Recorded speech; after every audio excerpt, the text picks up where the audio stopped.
जय जय श्री राम।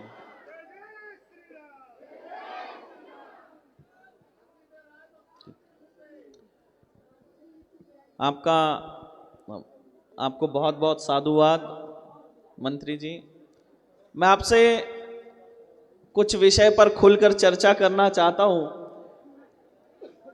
कि कुछ अफवाह जो फैली थी वो अफवाह ऐसी थी कि यहीं पे प्रेत दरबार लगा था और किसी के ऊपर जीन खबीज कुछ आ गया। अब वो जो अशब्दों का प्रयोग कर रहा था वो मुझे कर रहा था, न कि किसी और को। वो मुझे गाली दे रहा था और मैंने अपने सनातन धर्म के लिए, अपने सनातनियों की रक्षा के लिए गाली भी स्वीकार कर ली, हंसते हंसते गाली स्वीकार की। और इतनी गाली सुनने के बाद भी हमारा एक शब्द भी इधर उधर डगमगाया नहीं, या ऐसा कोई शब्द इस मंच से निकला नहीं। मतलब वो एक भ्रम फैलाया गया। एक अच्छा कार्यक्रम जब होता है तो उसमें विघ्न डालने का जो प्रयास होता है, यथासंभव वो प्रयास किया गया। अब सामने भूत प्रेत है, वो कुछ भी बोल सकते। आप उन्हें भूत प्रेत बोल लो या कोई मानसिक अवस्था बोल दो, कुछ भी है, लेकिन वो सामने वाला मुझे गाली दे रहा था। जब मुझे कोई उससे दिक्कत नहीं तो किसी और को तो नहीं होना चाहिए, क्योंकि किसी और को गाली नहीं दी। दूसरी एक बात मैं बताना चाहता हूं महोदय जी, यहां पर हमने हिंदू शोभा यात्रा निकाली। उसका उद्देश्य ये था, हमने केवल नारा दिया हिंदुओं को जगाने का। हमने कहीं ये नहीं कहा कि आप लड़ाई करो, झगड़ा करो, मारपीट करो, दंगा करो, ऐसे कहीं हमने नहीं कहा। हमने कहीं ये नहीं कहा कि आप तोड़ फोड़ करो। हमने ये कहा जागो सनातनी जागो, तुम सोए हो, हम तुम्हें जगाने आए हैं। हमारा एकदम शांति से शोभा यात्रा निकली, उसमें हमने केवल हमारे सनातनियों को जगाने का प्रयास किया। और हमने ये कहा कि हमें लड़ने की आवश्यकता नहीं है, हमें कोई मारपीट करने की आवश्यकता नहीं है। अगर आप जाग जाओगे तो किसी विधर्म की इतनी ताकत नहीं कि वो आपकी तरफ आंख उठाकर देख सके। हमने बस यही कहा। और हमें मुसलमानों से दिक्कत नहीं है, हमें दिक्कत है जिहादियों से जो जिहाद की बात करते हैं। हमें मुस्लिमों से दिक्कत नहीं है। हम संत कबीर का गुणगान करते हैं, रसखान का गुणगान करते हैं, डॉक्टर एपीजे अब्दुल कलाम का हम लोग गुणगान करते हैं। ऐसा बनो ना, इस मिट्टी को अपनाओ, हमारा तो ये कहना है। इस मिट्टी में मिट्टी का खाते हो, इस मिट्टी में सोते हो और आखिरी में इसी मिट्टी में मिलते हो, तो उस मिट्टी का गुणगान करने में क्या जाता है, भारत माता की जय कहने में क्या जाता है। और हमारा उद्देश्य केवल सनातनियों को जगाना है और मैं जगाता रहूंगा, दिन रात चलता रहूंगा और कोतमा भी आता रहूंगा। लेकिन यह है ना, सच का सूर्य झूठ का कितना ही गहरा अंधेरा क्यों ना हो, सच के सूर्य को छुपा नहीं सकता। अफवाह जरूर फैलाई गई, लेकिन यहां इतने लोग बैठे हैं जो प्रत्यक्षदर्शी थे। क्या आपको कहीं से लगता है कि हमने किसी की भावनाएं आहत करने वाला कोई शब्द बोला हो? कोतमावासी बताइए, कोतमावासी, मध्य प्रदेश वासी बताइए, कोई ऐसा शब्द हमने कहा? तो हमारा उद्देश्य केवल यही है कि आपको जागना है, लव जिहाद से बचना है। हम कहते हैं हमारी बेटियों को बचाना है, हमारे बहन को बचाना है, तंत्र जिहाद से बचना है, लैंड जिहाद से बचना है, काफिर जिहाद से बचना है। इन सब से हमें बचना है, हमें किसी से दुश्मनी नहीं है। और यहाँ पे मैं इसलिए आया हूँ क्योंकि यहाँ पे धर्मांतरण बहुत ज़्यादा हो रहा था, पता चला।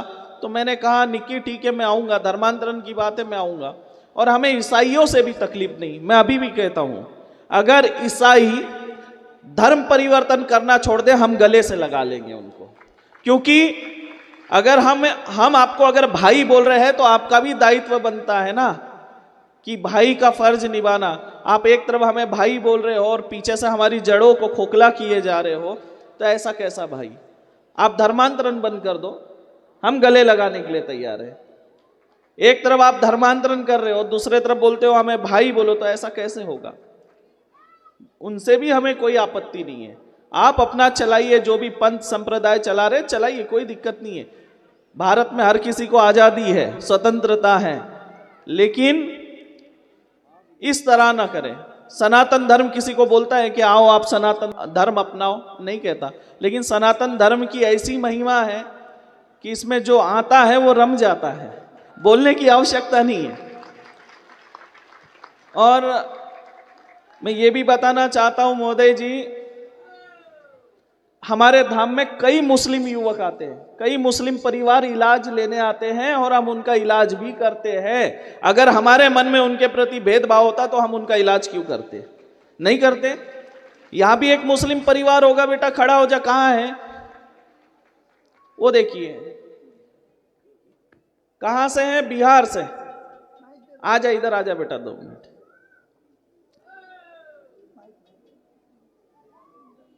हम सबको अपना मानते, सनातन धर्म का यही उद्देश्य है। सनातन धर्म ने सदा सबको अपनाया है, भेदभाव नहीं किया है।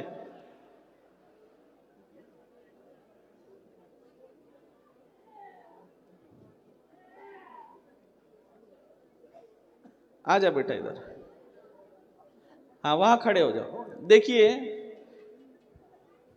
माथे पर तिलक है, नाम क्या है बेटा? माइक दो, माइक दो।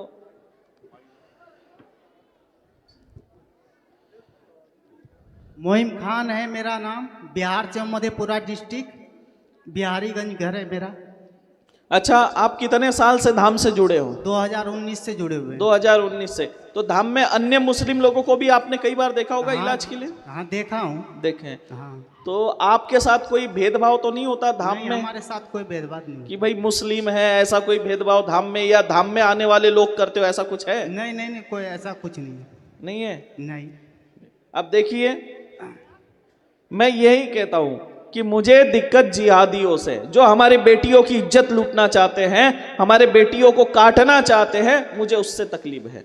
जो रेल जिहाद करते हैं हमें उनसे तकलीफ है, जो जमीन जिहाद करते हैं हमें उनसे तकलीफ है, जो सर्विस जिहाद करते हैं हमें उनसे तकलीफ है, जो काफिर जिहाद करते हैं हमें उनसे तकलीफ है,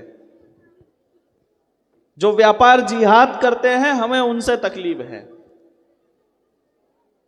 मैंने ऐसा कोई शब्द नहीं बोला। देखिए पंडित को पंडित बोलेंगे, मुल्ला को मुल्ला बोलेंगे। अब कल हमारी शोभा यात्रा निकली, वहां लिखा था बड़े मुल्ला जी। जब वो खुद लिख सकते तो हम क्यों नहीं बोल सकते? कोई हमने, हाँ चलिए मुल्ला जी बोल के कोई अशब्द बोल रहे हो तो गलत है। अब पंडित जी को पंडित जी बोलेंगे, अब मुल्ला जी को मुल्ला जी बोलेंगे, है ना, साहू जी को साहू जी बोलेंगे, जायसवाल जी को जायसवाल जी बोलेंगे, नहीं तो और क्या बोलेंगे? अब जायसवाल जी को अगर जायसवाल जी बोले और जायसवाल जी नाराज हो जाए तो फिर तो हम तो मुसीबत में फंस जाएंगे, क्या बोल के संबोधित करें? अच्छा महोदय जी, आपसे ये जो आपकी जनता जनार्दन है कुछ कहना चाहती थी, अभी कहिए। मंत्री महोदय आपके सामने क्या कहना चाहते थे आप लोग?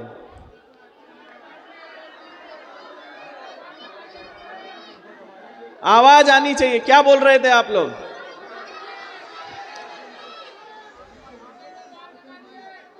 माइक दे दो, माइक। अच्छा एक दो लोग बोल दो जो जिनको बोलना है।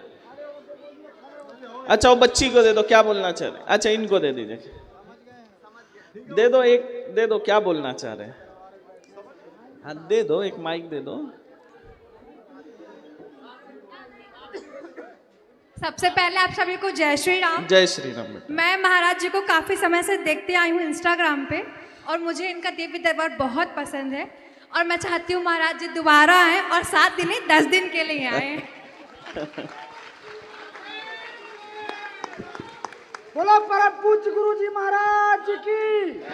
तो ये जो गुड़िया ने कहा, ये किस किस की इच्छा है?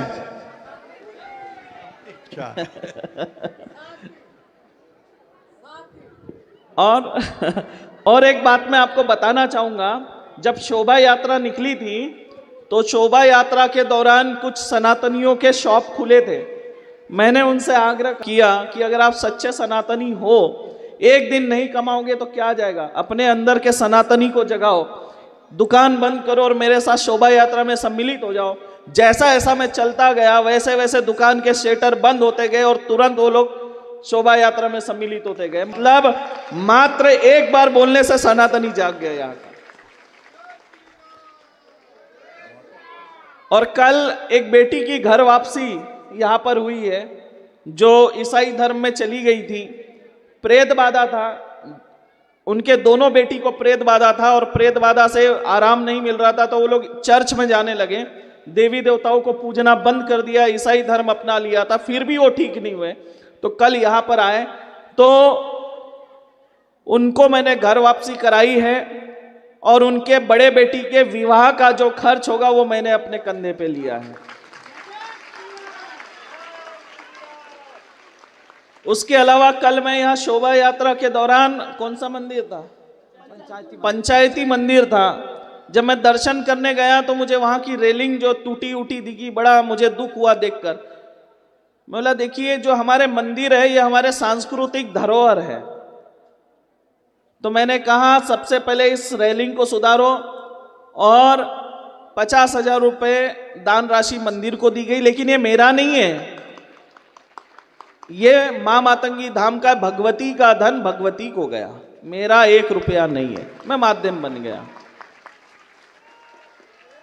और एक बात है, जब मुझे पता चला निक्की ने इतना मतलब इधर उधर उसको इतनी परेशानी उठानी पड़ी इस दिव्य दरबार के लिए, जब ये मेरे पास आया था तो इसने मुझसे एक ही शब्द कहा कि महाराज जी हमारे यहाँ धर्मांतरण बहुत हो रहा है और आपकी आवश्यकता है, बस एक बार आप समय दे दो वहाँ के लिए, हमारी बहुत इच्छा है। तो मैंने बोला ठीक है बेटा, दे दिया।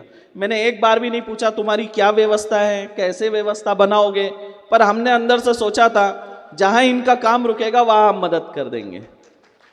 लेकिन चलो इन लोगों ने जैसे तैसे संभाल लिया, लेकिन फिर भी मैं देख रहा हूं इतने दिन से इतने लोगों की भोजन की व्यवस्था ये सब चल रही है।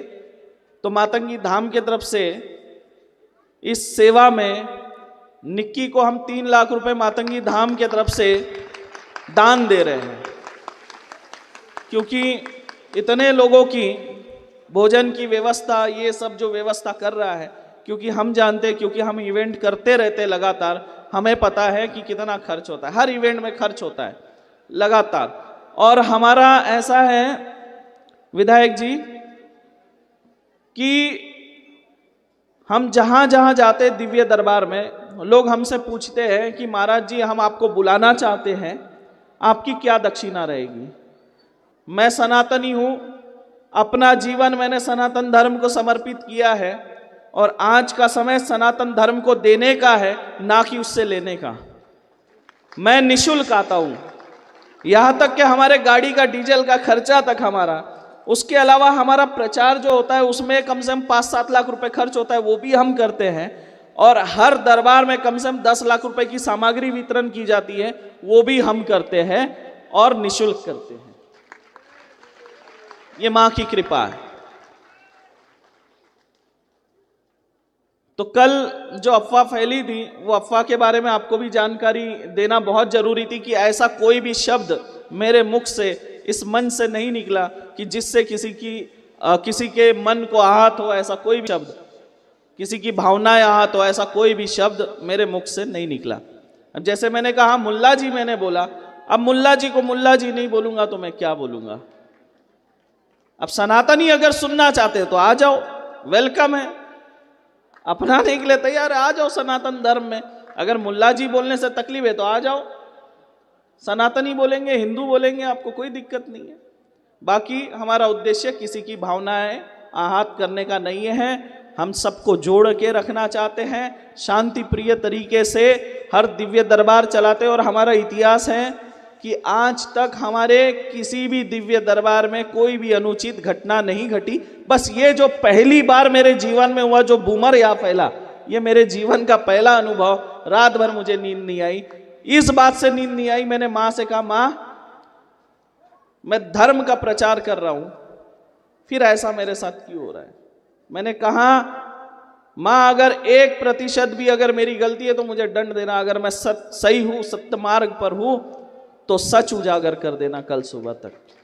और सच उजागर हुआ।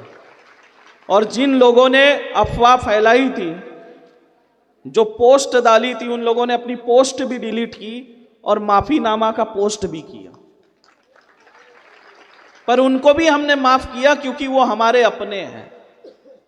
सुबह का भूला अगर शाम को घर आ जाए तो उसे भूला नहीं कहते, वो हमारा अपना है। गलती इंसान से ही होती है, तो उनको भी हमने माफ किया और हृदय से माफ किया, क्योंकि सनातनी जब तक सबको अपना बंधु नहीं मानेगा, अपनी बहन की नजर से नहीं देखेगा, तब तक दूसरे के घर में अगर कोई अत्याचार हो रहा है तो उसके अंदर कोई भावनाएं प्रकट नहीं होगी। वो बोलेगा उधर हो रहा है ना, मुझे क्या लेना देना है। अब जैसे दीपू चंद्र दास के साथ बांग्लादेश में हुआ, बहुत सारे लोग यहाँ सोए हैं आराम से। क्यों सोए हो? इंतजार कर रहे हो। वो भी तुम्हारा था, सनातनी था, अपना था। क्योंकि देखिए, रक्त का नाता भले ना हो, जैसे महाराज जी कहते हैं हम गौ पुत्र है, जो गौ माता का दूध पीता है वो हमारा भाई बन जाता है। समझे?